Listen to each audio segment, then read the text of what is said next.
Hello, all. Today we are discussing 9 lessons from Anand Mahindra, who continues his grandfather's nation building legacy. Anand Mahindra took over the Mahindra Group in 1997 and diversified the company into various key segments, including agribusiness, information technology, defense, aerospace, education, real estate, logistics, and retail. One of the key tools that helped the United States win World War II was the Willys Jeep. The vehicle was a small four-wheeler, and as Charles K. Hyde wrote, it became an iconic vehicle of the war with an almost mythological reputation of toughness, durability, and versatility. The Jeep replaced the use of horses and was deemed, in quotes, America's greatest contribution to modern warfare. The Jeep made its way to India when the Allied forces were fighting the Japanese on the Burma front. Later, as the nation was set to become independent, one company realized the emerging importance of a motorized transport that was easy to operate, service, and repair, wrote Adil Jal Darukanwala in his book Timeless Mahindra.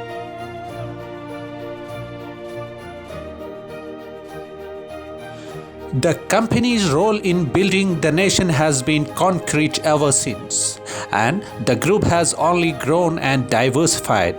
Anand Mahindra, grandson of co-founder Jagdish Chandra Mahindra, can be credited for the group's diversification into such a large conglomerate.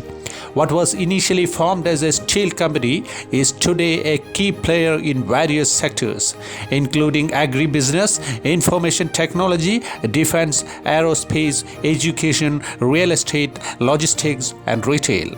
All of this has been made possible once Anand took over in 1997. The Newswaves takes a look at the company's growth, thanks to Anand's endeavors, and what lessons we can learn from his journey with the Mahindra Group thus far. Here we go with some valuable advices. Number 1. Don't cling to a bad business idea. In 2017, a video of a panda clinging to a man who was busy with work went viral on the internet. In the video, the man continues to ignore the panda, who keeps coming back to him, jumping on the viral bandwagon. Anand retweeted the video, but with a valuable lesson. Don't cling to a strategy that keeps throwing you off. Next one, carefully observe your setbacks. In 1995, Mahindra Group tied up with Ford Motors to produce the Escort car, which eventually failed to make its mark. Recalling how this failure eventually led him to produce the Scorpio, which was one of the group's most successful cars, Anand said, "Everybody enters a joint venture with a what's in it for you and what's in it for me attitude." He added that before the venture with Ford, we had no experience in making a hardtop vehicle or in modern methods of manufacturing. The 300 people who put the Ford Escort together were the first ones to work on the Scorpio. It can be argued that we would not have been able to make the Scorpio without the Ford joint venture. The next one, adopt a startup mindset. At the onset of India's Unlock 1 phase after the initial COVID-19 lockdown, Anand took to Twitter to share a 3-step plan for reopening businesses. He called this plan the Sanjeevani Solutions, or a potion for emerging from a corona-induced coma. The steps included: become as lean as an organization as possible. Nothing is sacred. All business models are open for debate. Create feedback loops that constantly test product market assumptions. Share ideas and data across the company at rap speed. Alongside, he called for a Marie Kondo-style cleanup of the portfolio and advised that businesses part with initiatives that don't fall into the narrative of a successful future. Next, he emphasizes focus on women's participation in the workforce. In 1996, Anand launched the project Nani Kali with the aim of educating underprivileged girls across the country. The idea of the project was to mitigate low literacy rates in the females and increase workforce participation of women. In addition to addressing various social issues such as child labor and marriage, dowry debts, and the caste system, designed as a sponsorship program wherein individuals and corporates could participate by sponsoring girls' educations for a minimum of 1 year. Nani Kali has transformed over 450,000 lives across 14 Indian states. Impacted areas include the far-flung hamlets of Krishnagiri in Tamil Nadu and tribal hills of Araku in Andhra Pradesh. Next, keeping up with changing times. In 2013, Anand ranked third among the top 30 CEOs on social media, right after Vision Group chairman Richard Branson and LinkedIn CEO Jeff Weiner.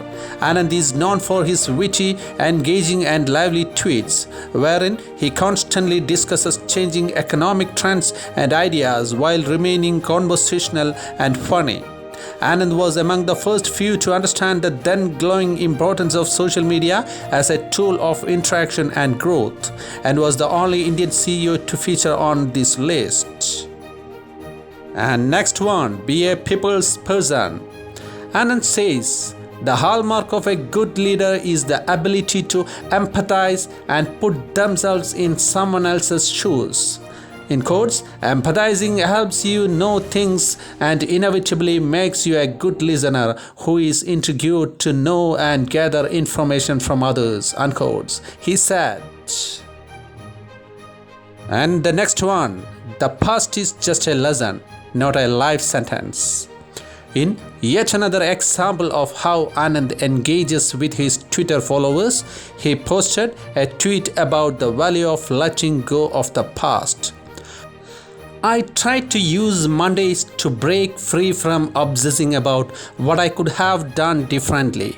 I focus on the different things I can do from today onwards. And the next one, find a place in the customer's mind. Today, the Mahindra Group holds leading positions across key industries including IT, aerospace, energy, retail, finance, defense, and logistics, to name a few. Anand said this has been because his penchant is for building brands that find a place in the customer's mind and for developing businesses that live or die by how well they connect with the customer. And the last one, reimagining our future. Anand was among the top global CEOs who emphasized on how we must rebuild the economy post-COVID-19, keeping in mind sustainability and not solely focusing on reverting to our old ways. CEOs signed an open letter to call on governments to create inclusive and sustainable post-COVID-19 economies which could also benefit the society and the planet. Today, more than ever, the world needs to be able to reimagine a new future in which people can feel safe and protected. The initiative is an effort towards defining the new environment, he said. Thank you.